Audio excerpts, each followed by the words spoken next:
Good morning, everybody. It is 4:20, Monday, August 21st, and we are headed to the Indian River this morning. Got another spot that I've had bookmarked for a while, but then again, I have like seriously hundreds of spots and potential launching points bookmarked all throughout this area. So when you got the opportunity for someone to kind of take you out to one of the spots and kind of show you around, it definitely saves a lot of time. And looking forward to getting back out there. It's definitely one of those areas where there isn't anything out there. There's no bathrooms, there's no lights. You know, as they say, old Florida. You know, it's supposed to be real pretty, but rumor has it those are the kind of spots that fishing really gets good. Again, though, it's going to get pretty hot. So, why is that bouncing so much? Sorry about that. So, sometimes this trailer, you know, it's still pretty light with that kayak on it. So, it gets a little bouncy and creaky, and I always just want to double check it. Probably a good idea. Why is this light not turning green? Only one here. Go. Anyway, Florida apparently actually has had, since like 1935 or something like that, we actually have had one of the hottest summers in record. On average, it's been 4 degrees hotter every day than it usually is. So, interesting. You know, for me, I don't work outside. So, you know, when it's that hot and humid, you definitely go inside, get some stuff done inside, you know.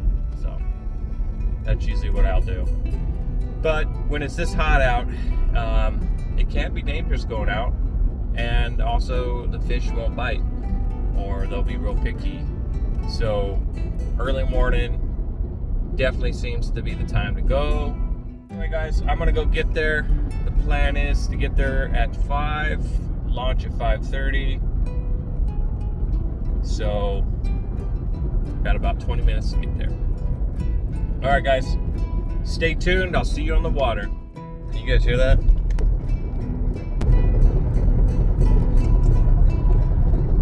It's like my hitch rattles like crazy, even on a smooth part. I mean, the trailer's not moving around or anything like that. It's just, and everything is the right size. It's just noisy. I have seen, what is it, like hitch rattle reducers? There's a little bracket thing you could put on it. Maybe I'll have to try that.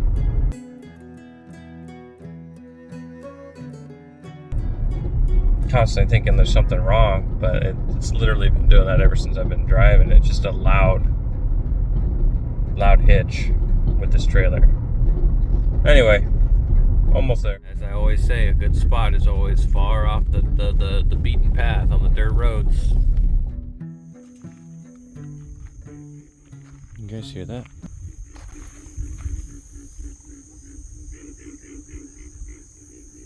Those frogs or gators? I'm not too sure.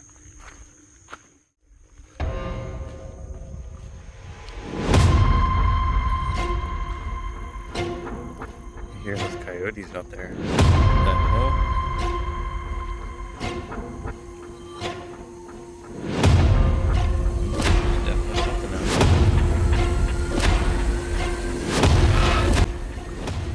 Don't worry, I'm always packing.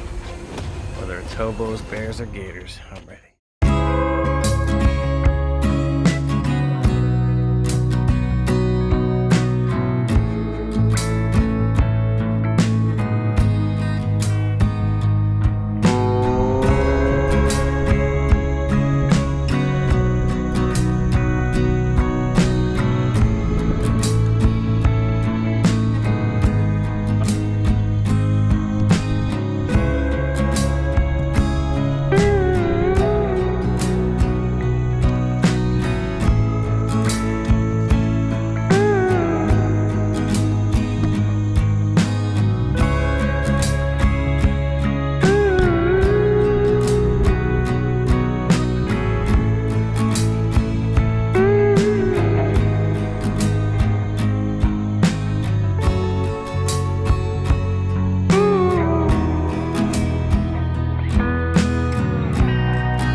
So today I didn't record too much.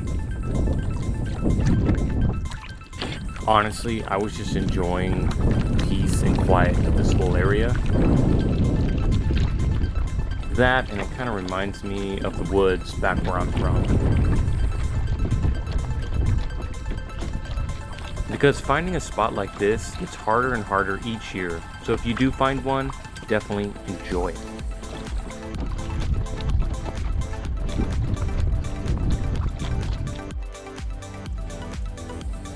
For me this morning, the bite was kind of slow. There was definitely a lot of signs of a lot of fish. And ultimately what I think is going on is I have way too heavy of line and tackle.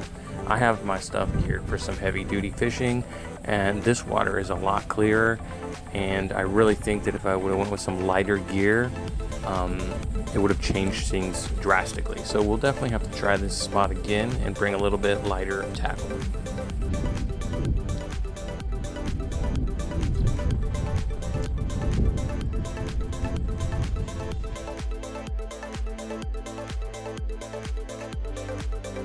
Off camera, I hooked up with my first sheepshead.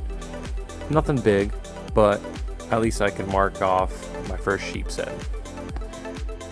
And I have to say, their teeth are pretty crazy. So next time I will try and get some video of it and show you guys. They have like human teeth. It's pretty cool.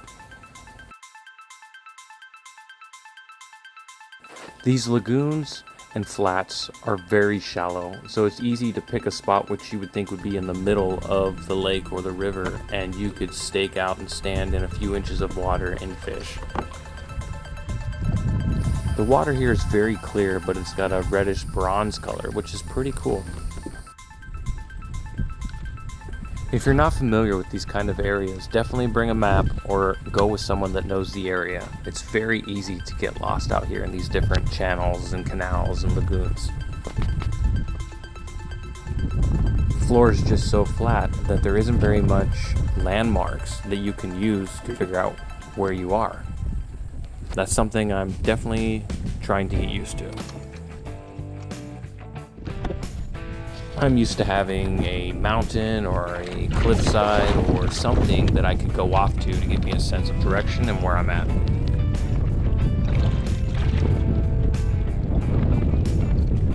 I mean, right now we're standing in the middle of this lagoon.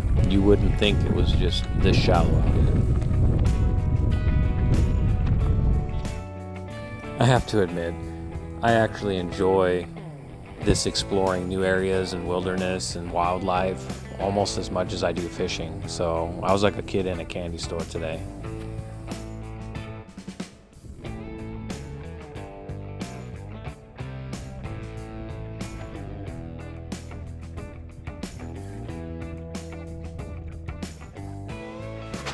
Fishing with Critter hooked up with a decent sized snook, as well as we watched a huge tarpon blow up on his live bait.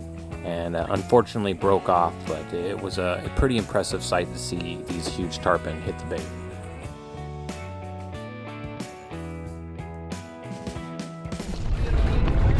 The heat picked up, the wind picked up, and it started to get a little hazy. Yeah, that weather changed quick. So it was time to call it a day.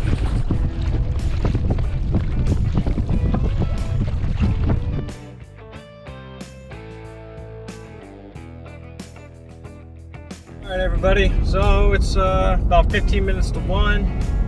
It's hot. Temps are already up. Overall, good day. Like I said, honestly, if I would have gone to some of these areas, these back lagoons, I probably would have gotten lost. So definitely awesome that can kind of get shown around, see some of the holes. Fishing with Critters, who I was with, did catch a real nice snook, and then did have a pretty big tarpon hit and break off. And I did catch my first sheepshead. Nothing big, but hey, it's a first, so that's a plus. And yeah, I have a feeling the next time I find myself over there, I probably will. I think I was using a little bit too heavy of tackle. All my rods were geared for some pretty heavy fishing, but this water was extremely clear, So I'm thinking I was a little on the heavy side, and that might be why the bite was a little slower. But then again, too, the currents and stuff are really strong today, so it's just really hard to stay in spot and keep your bait in the strike zone. But yeah, pretty cool spot. I look forward to getting back out there and getting some fish. Not sure when I'll get the kayak out again, as I'm having some issues with the car. I think the brakes are going out, or something to do with the rotors or caliper or something. I think it's getting stuck. You know how it is, everybody. It's always something, right? So, see how much that's going to cost. So, I'm going to take care of that stuff the rest of the day today. But I will still try at a minimum to do my one video a week, even if that means riding my bike to the boat ramp or something along those lines. We will make it happen. Again, everybody, shorter video this time, not a lot of action. I mean, if you were there, you would have seen it was actually a really fun trip. Absolutely beautiful. There's not very many places that you can find nowadays that you could go to that isn't packed with a bunch of people. And you know, this kind of reminded me kind of back from where I'm from. You know, I lived out in the country. There's no bathroom, there's no street lamps, there's no buildings, so it is easier to get lost out there. But it's just quiet and peaceful. Like, I could probably sit out there and fish all day long and not catch a single thing and still have the time of my life. So the sheepshead was definitely a cherry on top for me. There is some big fish in there. It's just going to take a little time to figure out what they're eating, and of course the right situation. You know, I think today the water was clear and the current was a little stronger. I think the lighter line probably would have been a better option. I'm stubborn though. Like, once I'm out there, I never change up my stuff. I really need to. You know, if I'm out there and I'm using something that's not working, just change it up. Try something different. So that's going to be my lesson from today, is when you're out there, something's not working, change it up, spend the time. I'm always like, I don't want to waste 10 minutes on retying my leader and this and that and all that stuff, right? But when you think about in the long term, hours of fishing, how long are you waiting for a bite? So if it's not working or you're not getting bites, change it up, spend the time and change it up. But hey, everybody, thanks for watching. I appreciate it. Like I said, this was just a shorter video. A lot of the time out there, I wasn't even recording. I was just enjoying it. One thing here in Florida is it's hard to find a place where you can go where it's quiet and kind of in nature. So I was definitely taking that in. But next time I go out, I'll try and get a little bit more footage, because there is some big fish in there. It's got some really pretty watercolor. Overall, really cool. But weather started turning quick, wind started coming in, and of course that temperature. I think that is the biggest key right now, is your best bet's getting up early, getting out there.